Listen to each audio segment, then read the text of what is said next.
우리가 어떤 일을 잘하게 하든가 또는 좋은 성과를 증대시키기 위해서 인센티브, 어떤 유인책을 제공하는 경우가 많습니다.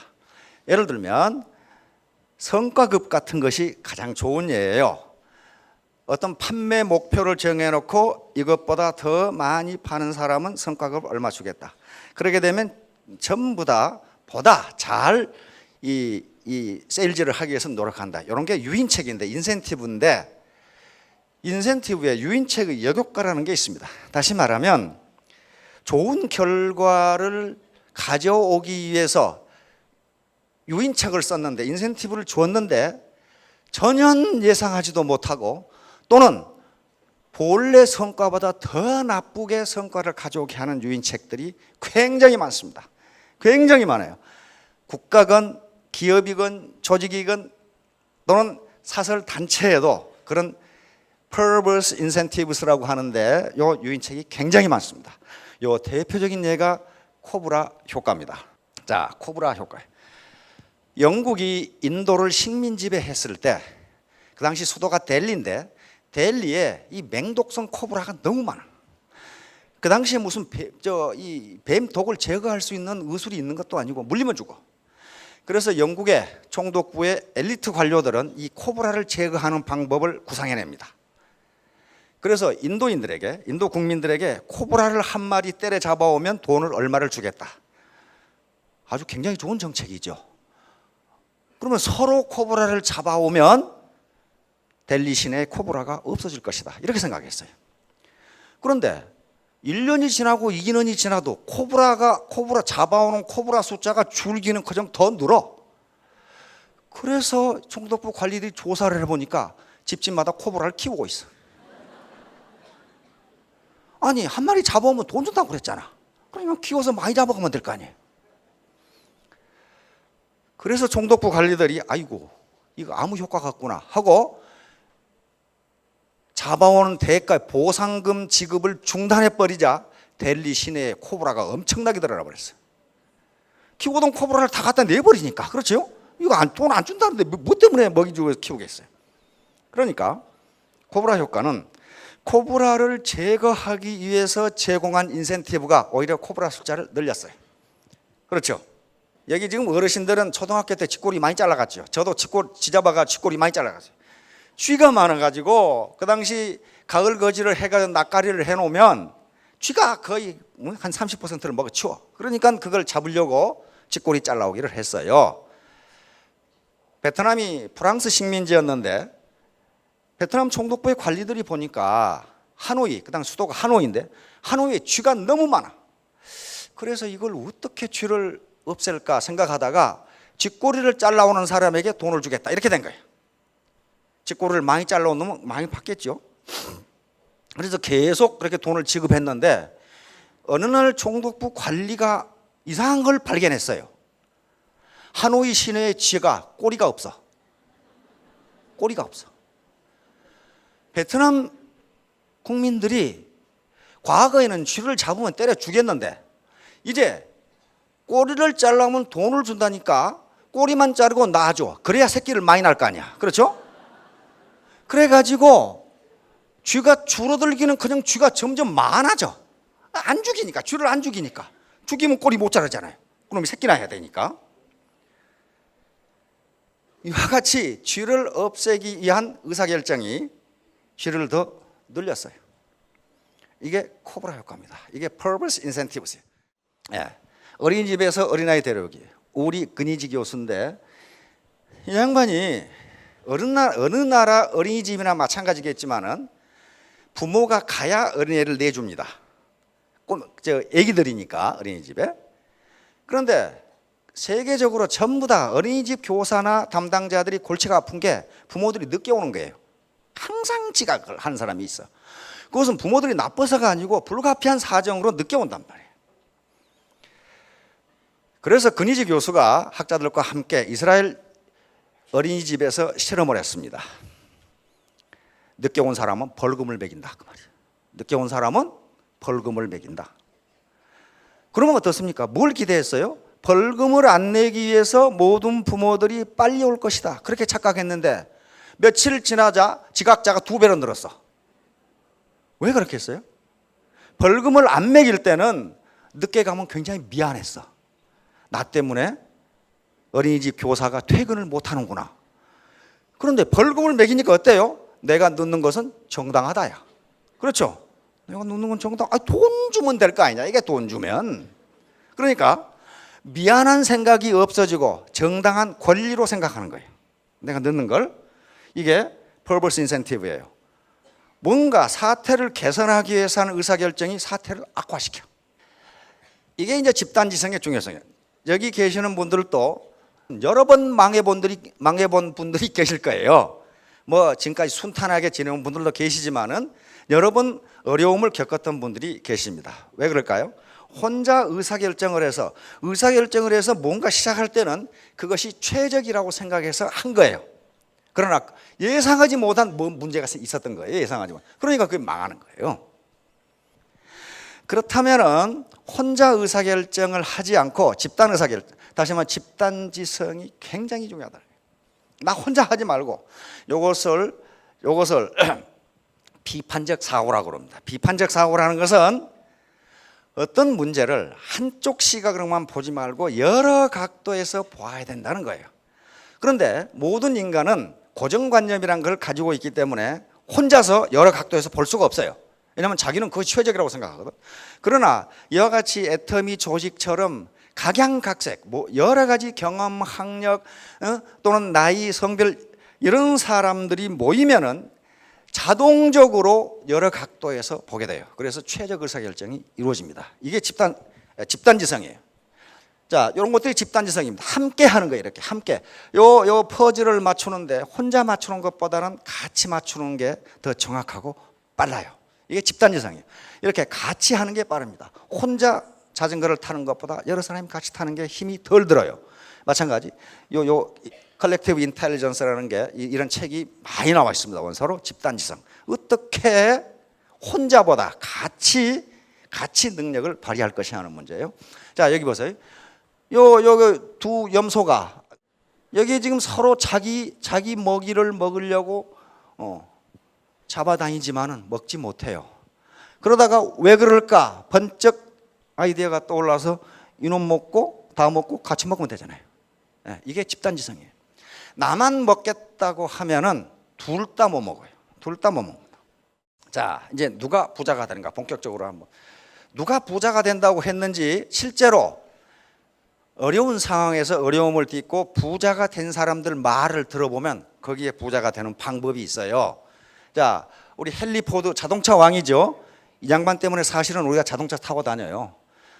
헨리 포드가 T형 자동차를 만들기 전에는요, 자동차는 귀족들이 자기 이 기호품처럼 가지고 있던 게 자동차입니다. 너무 비싸서 보통 사람은 탈 수가 없어요.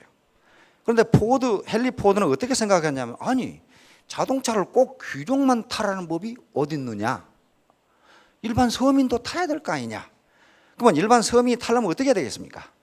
우선 자동차 가격이 싸야 되고, 그 다음에 노동자 임금이 올라가야 돼요. 그렇죠? 노동자 임금이 올라가려면 노동자의 생산성을 올려야 됩니다. 그 당시 신문에서는 포드 보고 미친놈이라 그랬어요. 노동자에게 저렇게 많은 임금을 주고 어떻게 이윤합니다. 그런데 포드는 그렇게 생각하지 않았어요. 임금을 많이 주는 대신 생산성을 그렇게 끌어올리면 상대 임금은 높지 않다, 그렇게 생각한 거예요.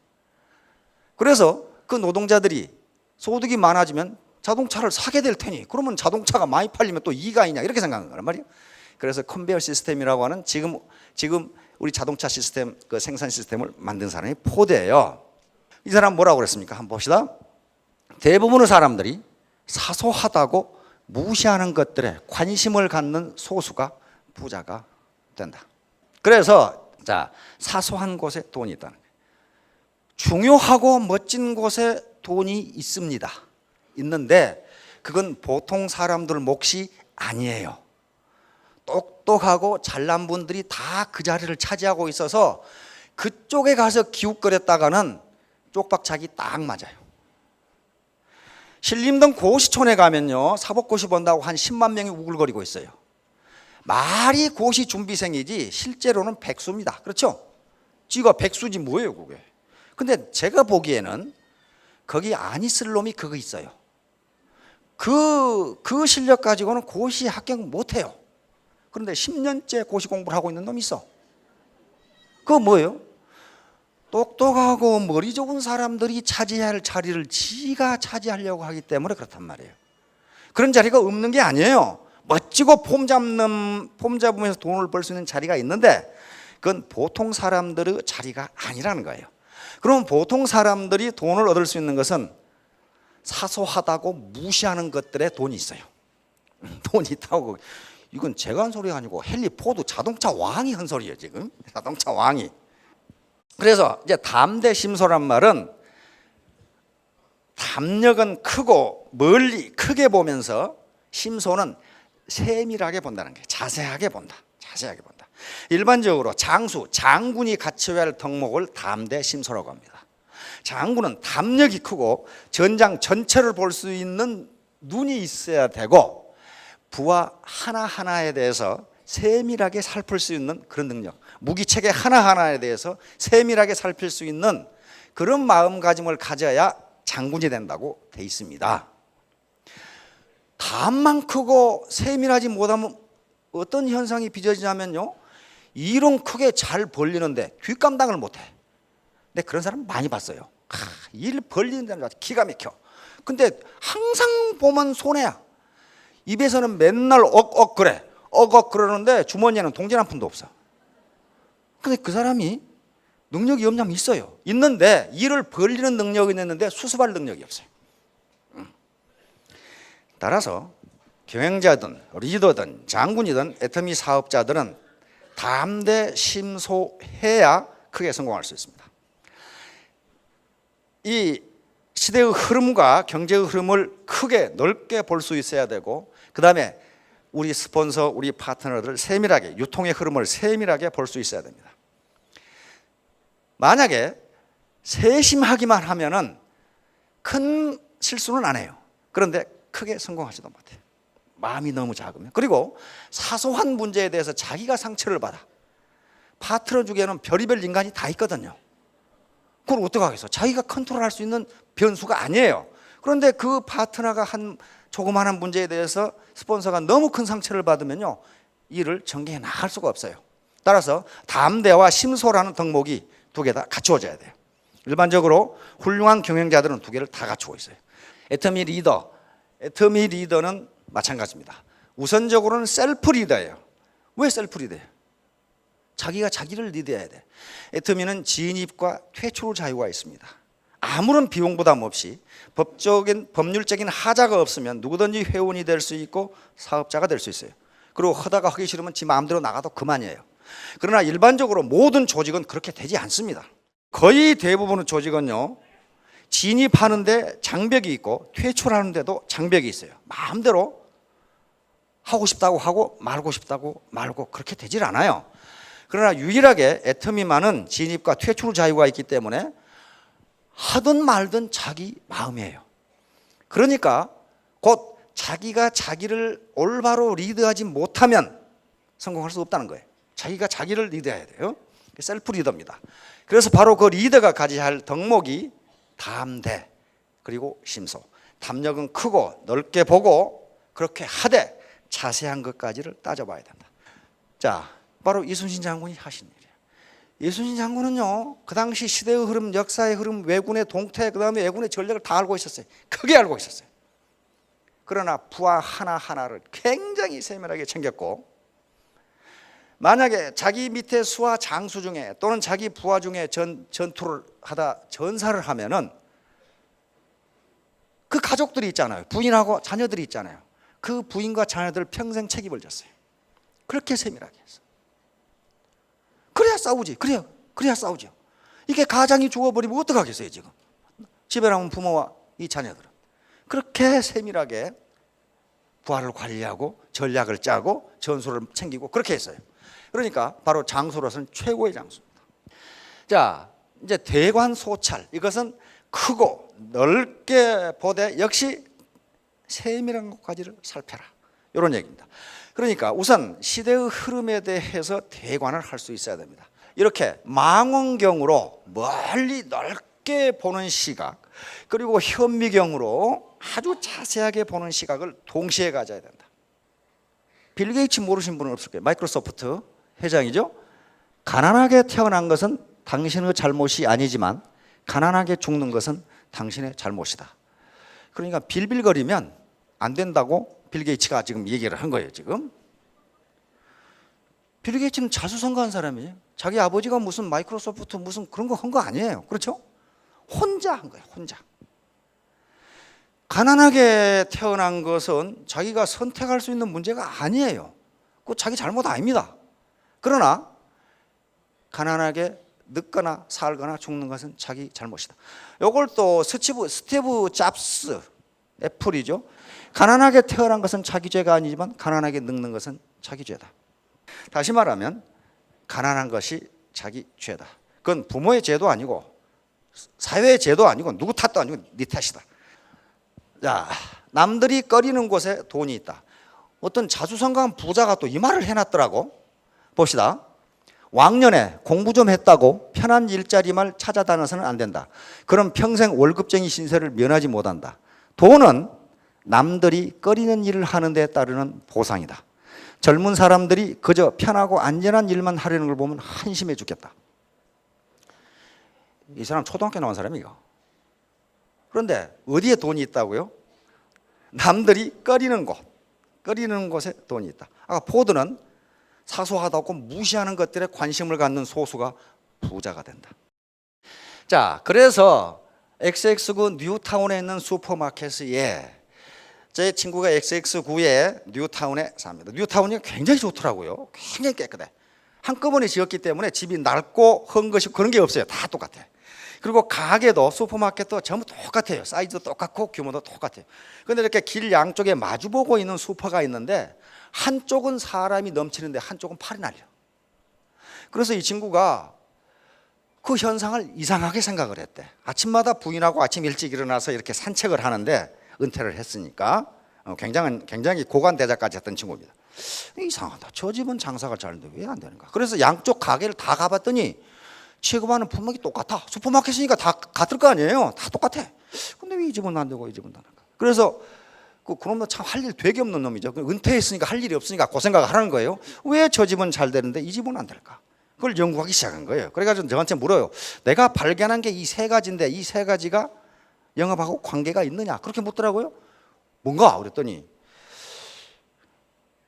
이 집은 7시 반에 문을 여는데 저 집은 8시 반에 열더라는 거예요. 그 다음에 이 집은 가면은 주인이 반갑게 인사하면서 맞이하면서 알지도 못하는데 뭐 요즘 건강 어떠십니까? 그럼 헛소리도 했었고 뭐 날씨가 덥지요? 뭐 물어보지도 않았는데 그렇게 이야기하는데 이 집은 가니까 완전히 쥐똥 씹은 얼굴을 하고 있어가지고 그 모양이더라 이거야. 그 다음에 이 집은 문 닫는 시간이 10시인데 이 집은 문 닫는 시간이 11시다 이거예요. 다시 말하면 11시부터 12시 사이에 늦게 공부하던 학생들이 그때 뭐 출출해서 사 먹으러 오는데 이 집은 문 닫았다 그 말이에요. 그런데 인간은 관성이라는 게 있습니다. 한 번 가면 그 집에 계속 가요. 그래서 이게 영업하고 관계가 있느냐? 그런데 관계가 있어요. 그렇죠. 새벽에 일찍 문을 연다는 것은 새벽같이 출근하는 사람들이 우유와 빵을 사러 온다고. 그렇죠. 근데 또 한 가지 특이한 점은 이쪽 영업이 안 되는 주인 녀석은 사람이 없으면 혼자 요 차일 밑에 앉아서 소주 퍼먹고 앉아있다 이 말이에요. 술 퍼먹고 앉아있고 누가 거길 가겠어요. 그러니까 그 주인은 저 집은 안 되는데 이 집은 나는 잘 되는 나는 왜 안 될까? 네, 복이 이것밖에 없는가 하면 복이 아니에요. 분명히 근거가 있잖아요. 그래서 전번에 또 가봤더니 잘 되는 집은 증축하고 있더라고. 저쪽 안 되는 집은 차일 밑에 혼자 앉아 있어. 요 파라솔 밑에. 그만큼 부자는 과학적 근거가 있는 것이지 누구는 재수가 좋고 누구는 재수가 없고 그런 게 아닙니다. 부자의 개념, 누가 부자인가? 우리 국민 모두는 나는 부자가 되어야겠다고 하는 어떤 무의식적 그런 관념을 가지고 있습니다. 그러면 누가 부자인가 하는 건데 부자의 정의는 여러 가지가 있는데요. 경제적으로 자유로운 사람이에요. 내가 쓰고 싶을 때 쓰고, 돈의 절대적 액수가 아니고 내가 쓰고 싶을 때 돈의 제약을 받지 않을 수 있는 사람, 경제적으로 자유로운 사람이 부자입니다. 그런데 통상 그렇게 하면 또 애매하니까 자료를 보면은 그게 점점 늘어나긴 하는데, 자기 집이 있고 현금이 10억 있는 사람, 그 정도 가지고 계십니까? 자기 집이 있고 현금 10억 있는 분? 근데 그게 또 늘어났더라고. 20억으로 또 늘었더라고. 자기 집이 있고 현금이 20억 정도 있는 사람을 부자로 생각한다. 20억 있으면 좀 쓸만하겠죠. 자기 집이 있고, 자기 집 가격 놔두고.